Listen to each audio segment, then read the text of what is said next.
5, 4, 3, 2, 1. All systems go with Josh Appelbaum starts now. Hello and welcome to episode 549 of the All Systems Go Sports Betting Podcast, powered by Rhythm.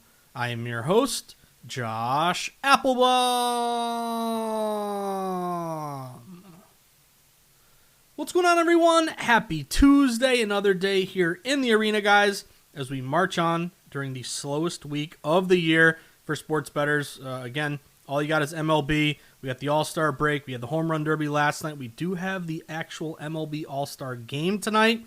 And then, I mentioned the slowest week. Well, the next 2 days are literally the slowest days of the entire sports betting calendar, because pretty much you got nothing on Wednesday, nothing on Thursday. If you like WNBA, yeah, you can dabble in there. I tip my cap to anyone who has an edge in WNBA. If you're looking for WNBA bets, I would lean on the Rhythm models if you're looking for some sweats. But to me, I wanted to mention that, we do have a play on the All-Star game tonight, and it may surprise you a little bit. It's something that I was thinking going into it without any information. Okay, I'm leaning one side, and I think that can be dangerous sometimes, but, you have, thoughts going into it. But don't be a slave to your thoughts. Respect what the betting market is doing. So something that I was talking about and mentioned, a few days ago and at the end of last week, kind of the opposite has happened. So I want to respect the betting market. I do have a best bet here for the Midsummer Classic. But then we're going to take the next couple days off because, again, we could be doing pods, Wednesday and Thursday, but there's really not much going on. And I'm thinking, okay, we can talk about bankroll management, we can do some betting education, or we can take a couple days off. We can energize our batteries. We can, miss betting and get that itch again, and then be locked and loaded and ready to go on Friday when the MLB season returns. So I did want to mention no pod tomorrow and Thursday, but we will be back Friday. And guys, enjoy this little break. Again, this is the slowest week of the year. Next few days, there's really nothing going on. Instead of forcing a bet because we got to have the action or trying to, get a WNBA game. I actually did see some line moves today that I was looking at. But I don't want to force something. I don't want to give away our precious units. We've been working hard for these wins all year, so let's not just give them away just for the sake of having action. So no pods next couple days. Go take a walk outside, go to the beach, hang out with your loved ones, do something, go to dinner, have some fun. But no pods the next couple of days. We're going to take a little bit of a break. We'll be right back at it on Friday. Now, before we get to the MLB All-Star Game best bet for tonight, I got to go over last night, because we made the most of it. 1-0 plus 0.91 units. And what did we cash on? No, we didn't pick the winner. Anyone who had Jordan Walker, congrats. Again, that's to me why I don't bet who's going to win, because it's a crapshoot. I think he had the least amount of bets and tickets of anyone. A lot of people were on Schwarber or Harper. But Jordan Walker won it, but that's okay, because we cashed our prop bet. 1-0 plus 0.91 units on the longest home run of the night, over 485.5 feet. And if you remember, we talked about why we made that bet last night. Number one, the betting market was showing liability on the over. It was 484.5 juiced over, got to 485.5 juiced over. There was never any buyback. It was always either going up or being juiced up, so told us liability over. Then we had a supplementary factor with the fact that there's no clock. There's no clock in between pitches, and I think that was a benefit, because a lot of guys were able to catch their breath. They weren't, under the gun. So maybe some more energy could be exerted because you're not up against the clock. But then also the weather. It was a warm night. The wind was blowing out. And we were mentioning that Roto Grinders weather, or Kevin Roth, who has his new website here, which has been great for weather. And then also give a shout out to some of the ESPN experts who are putting down their guys with the longest home runs and how many feet it might be. And they almost nailed it. And the beauty of last night is not just that, hey, we cashed a ticket, which is, never be too, never get some confidence. It's okay to celebrate a winner. It's always nice to cash a bet, especially when you have a smart thought process behind the selection of that bet. But the beauty of that one was that we didn't have to wait very long, guys. My guy, Wilson Contreras, I call him my guy because I'm a Red Sox fan. And all of a sudden, the Red Sox, I guess, are now a decent team because they're 14-2. Their last 16, they're only 2 games below 500. But Wilson Contreras, first round, first batter, he hits a ball 487 feet. Then he hit a ball 490. I think there was someone else who hit one 491. Maybe it was Karen Monero later. But boom. That's like, I don't know, cashing a ticket, first play of the game, like, Super Bowl coin flip. Tails never fails. You cash it. What's better than cashing a ticket so quickly? Boom. You can get it out of the way. We don't have to sweat it. And then me and the wife could turn Love Island on and watch the rest of that, because we are totally entrenched in Love Island right now. And if you don't know, you know. Or if you know, I guess. But either way, guys, we had a smart thought process, juiced up market, liability over. Weather was good for hitting and for long balls.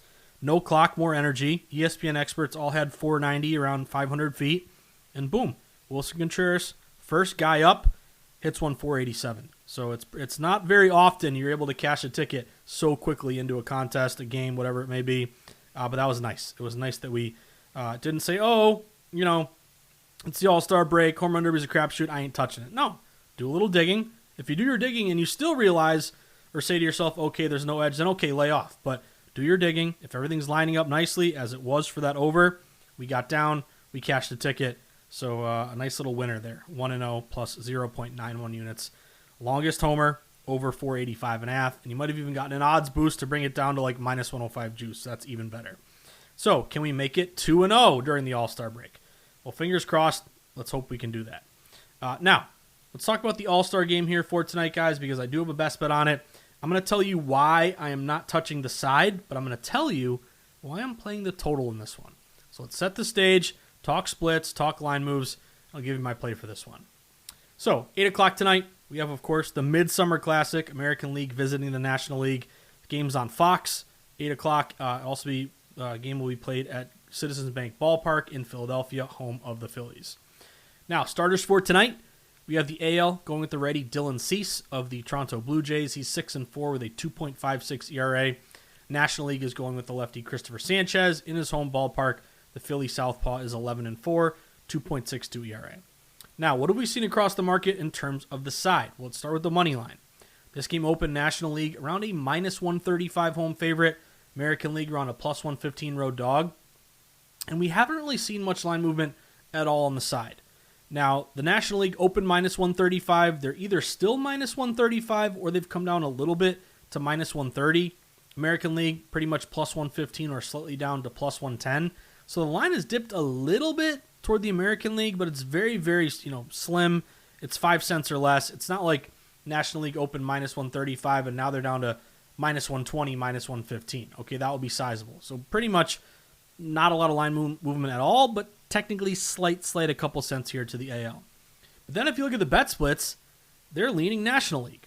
National League at DraftKings is getting 57% of moneyline bets, 58% of moneyline dollars. At Circa, National League is getting 74% of bets, 82% of dollars. Now, I also looked at BetMGM. My buddy John Ewing, who is a fantastic follow on Twitter. He does a lot of the PR and just spits out great stats all day, betting info. He posted earlier today at BetMGM that the NL is getting 58% of moneyline bets, 71% of moneyline dollars. So all three, DraftKings, Circa, and BetMGM, have low bets, higher dollars on the National League. But the reason why I'm not playing the National League is that the line has stayed the same or even dipped a little bit toward the AL. So to me, when you're trying to be a data-driven bettor, you're really trying to align the line movement with the bet splits. You want them all to be leaning in the same direction. So low bets, higher dollars line move. The National League has the low bets, higher dollars, but they don't have the line move. You also look historically, since 2010, the American League is 10-5 against the National League. We have seen the NL, however, go 2-1 in the last 3 All-Star games. They won 7-6 last year. Now, the National League does have the edge in interleague play. So far in interleague play, when the NL plays the AL, the National League has gone 237 and 196. That's a 55% win rate, 5% ROI. So in terms of the side, I'm not touching it. If you tell me you like the National League, yeah, you got the bet splits behind you. National League's been better in interleague play. If you tell me you like the American League, hey, you're technically a little bit contrarian and the line has moved a little bit in your direction. But when you're trying to make a bet, again, we're not getting everything to align in the same direction. So I don't want to force a play on the NL because I like the splits, and I don't want to force a play on the AL because basically, you do have the line move, but you don't have a low bets, higher dollar split. So therefore, I want nothing to do with the side. But I am playing the total. Now, while the side for the money line, not much movement, complete opposite story with the total. The total has seen some significant line movement. Now, the total for this game opened at 7.5. And if you go back to yesterday or end of last week, I kept mentioning to you, I'm waiting for the the All-Star game line to come out. At the time, it was off the board; it hadn't been released yet. But I was thinking to myself, hey, I'm probably going to play the under because historically the under has done very, very well. Since 2005, the under is 14-6, 70%. You typically see really good pitchers shutting down really good hitters. But here's the thing. You may have cashed a ticket in one direction many times in the past. Again, doesn't guarantee it's going to happen in the future. But you also want to say to yourself, okay, if something is historically significant in the past and it's leaning in one direction, I want the present day betting market to be kind of leaning in the same direction. So if the under has been really good over the last 15, 20, almost nearly 22 years at this point, man, I want to see the total fall. I want low bets, higher dollars on the under. I want wind blowing in. I want everything to line up and tell me to take the under. But here's the thing. Even though the under is 70% since 2005, I'm going over tonight, and I'll tell you why. Even though a lot of sharps know that the under is cashed historically, they're really hammering the over because the total opened at 7.5. It's been bet up to 8. All the shops at 8 are juiced 8 over, minus 115, minus 120. And a lot of books are now offering the hook, 8.5.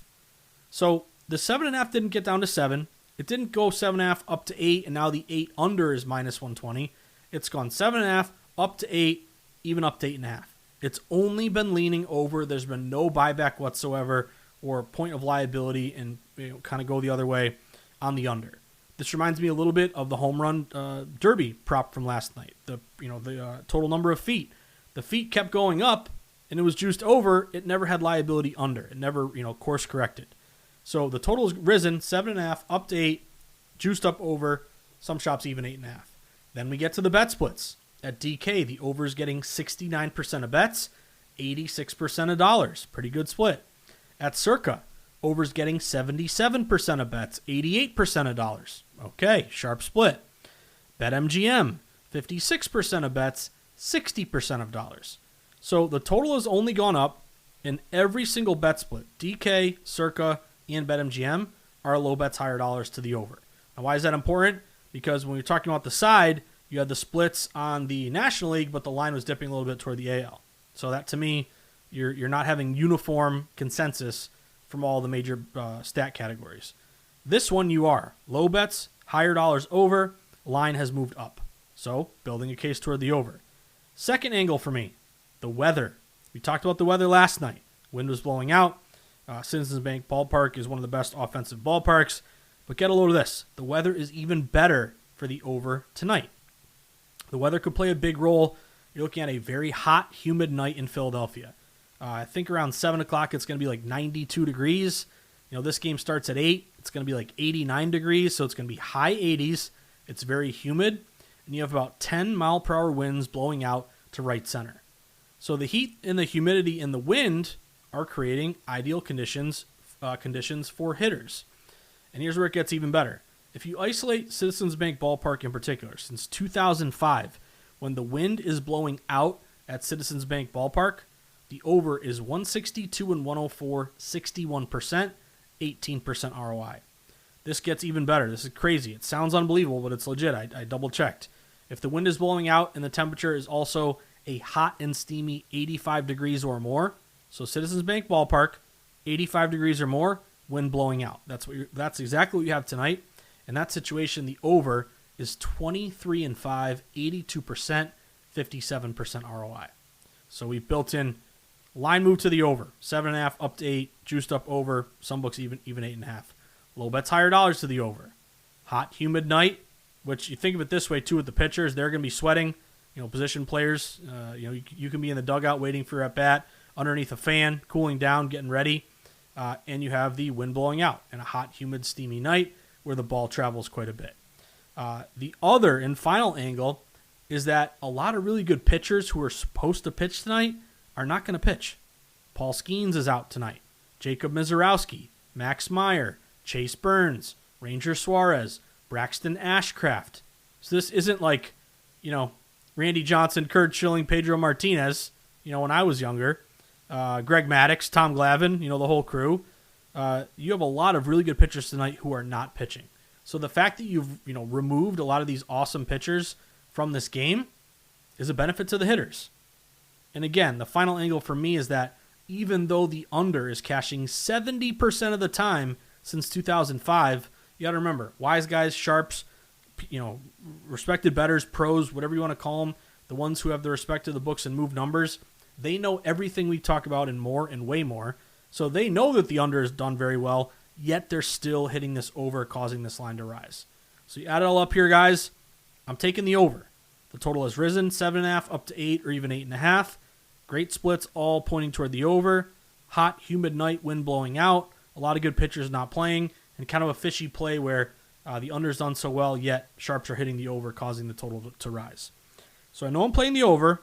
My final angle here is to find the best number. So I'm kicking myself a little bit. I would have loved to get over 7.5, but that is gone. The angle here is trying to get the best juice on an over 8. So I found over 8. It was minus 115 at FanDuel. And just like we took advantage of an odds boost last night where BetMGM gave us that boost on the getting a better juice price on the over 485.5 feet, FanDuel gave me an all-star game boost to take the over 8 minus 115 to over 8 at plus 106. So they boosted it quite a bit for me. So I'm riding over 8 at plus 106, a little bit of plus money. Again, risking a unit, trying to get 1.06 units back.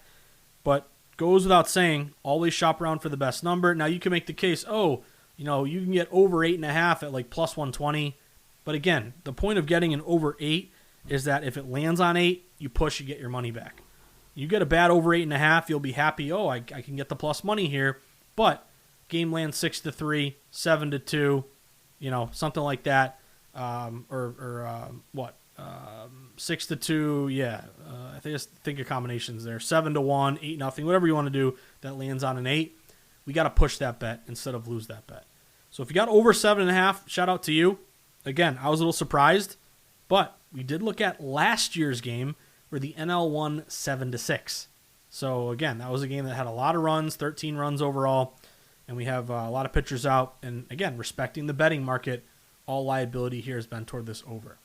So I'm on over 8 at plus 106, a boosted plus 106 from FanDuel. Let's see if we can get some runs here. I'll be rooting for the hitters tonight, seeing if we can get some guys across the plate. So that about does it for episode 549 of the All Systems Go Sports Betting Podcast, powered by Rhythm. This is the part of the pod where we wrap things up, and I always start first by saying thank you. Thank you for listening. Thank you for grinding in the arena with me every single day through the good and the bad, the ups and the downs, the good wins, the heartbreaking losses. But every day we wake up with a positive attitude, but also realistic expectations, knowing that it ain't easy to win consistently in sports betting, but we embrace the challenge.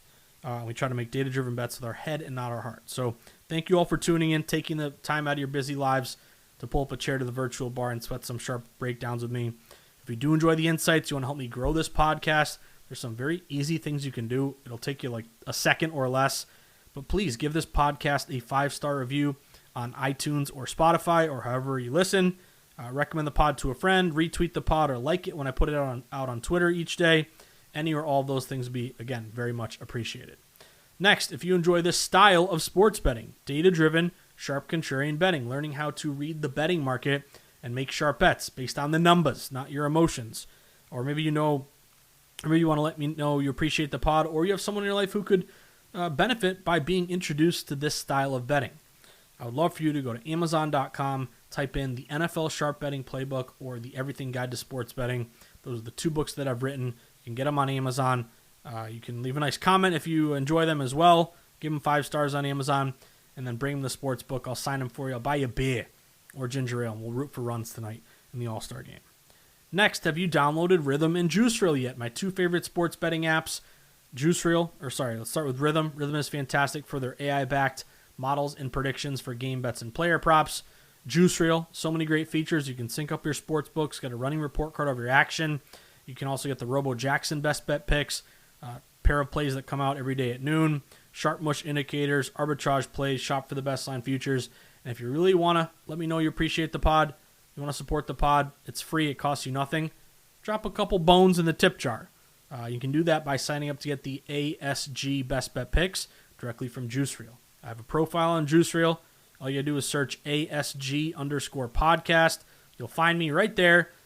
I got my book synced up. As soon as I make a bet, it goes right to the ASG profile page on JuiceReel, and you'll get the bets as soon as I make them. So you'll get them earlier than the pod, hopefully beat some closing lines. But again, if you enjoy the insights, pod's free. Toss a couple bones into the tip jar. You can get a full week's plays for $9.99 a week, so $10 a week for best bets.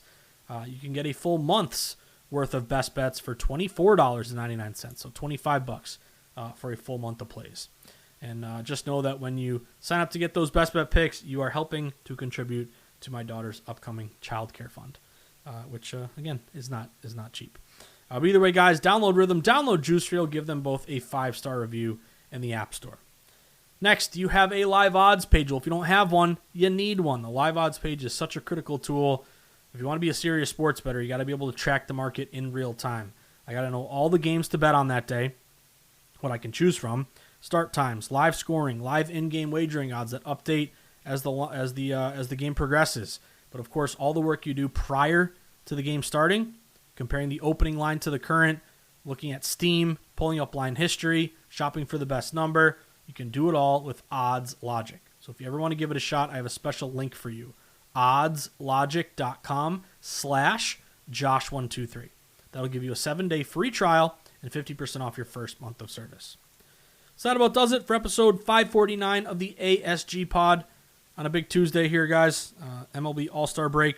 Lastly, 2 final thoughts I'll always leave you with. 1, whether I see you at the Borgata in Atlantic City, Twin River in Rhode Island, the Brook in New Hampshire, Foxwoods or Mohegan Sun, down in Connecticut at the Encore in Boston, Plainridge Park Casino, MGM Springfield, or the Nash in my neck of the woods on the border of Massachusetts and New Hampshire, or out in the desert where the true grinders get down, where Billy Walters sends his number runners with the lowest juice possible, is found at the South Point.